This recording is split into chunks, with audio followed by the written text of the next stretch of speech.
Hey guys, I'm going to do a little how-to on reprogramming keys for Mazda 3 or Mazdaspeed 3. It's probably the same for a lot of other Mazdas, but I have a Speed 3, so I know it at least works for that.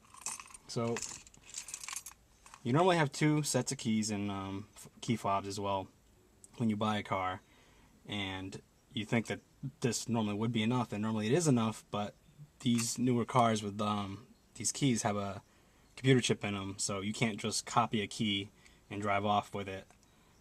So anytime you get a new key, you have to reprogram it. And while you are thinking, well, you know, if you have two keys, why can't you just lose one and just get another one and reprogram it? But the process to reprogram a key is, at a minimum, you need two keys to start the programming sequence, so you can program a third or a fourth or a fifth.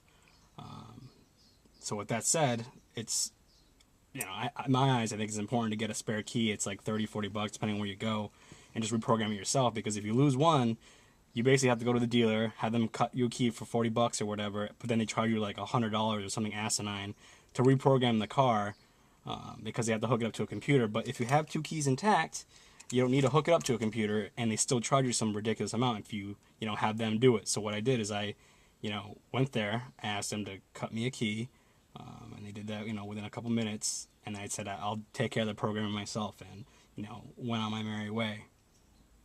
So if they offer to program it for you, unless they're gonna do it for free, just say, I always want a blank key, and cut to my VIN number, or you can obviously supply the original key.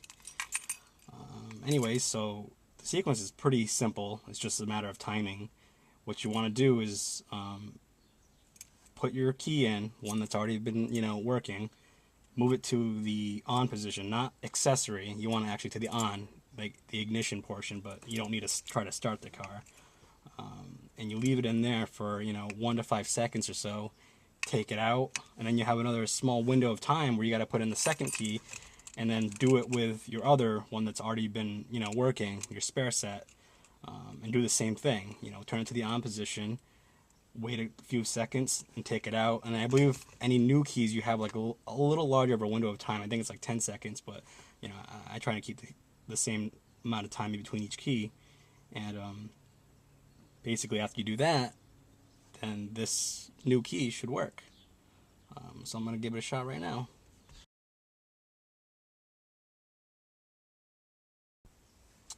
So a good way to time when to take the keys out is the little key symbol that flashes on the gauges that shows that your car has a security system. When you go to the on position, it'll illuminate and then go away, and that's, I think, the best time to take out the key, because if you wait too long, it throws off the sequence. So I'm going to do this again. This is my original key. Go into the on. And keys are no longer illuminated. I'm going to take that out. Now, this is the second already programmed key. Go to the on. And the key symbol's on. Now it's off. Now I'm going to take a new spare key and go to the on. And the key symbol's on, and it's off. So now this should start the car.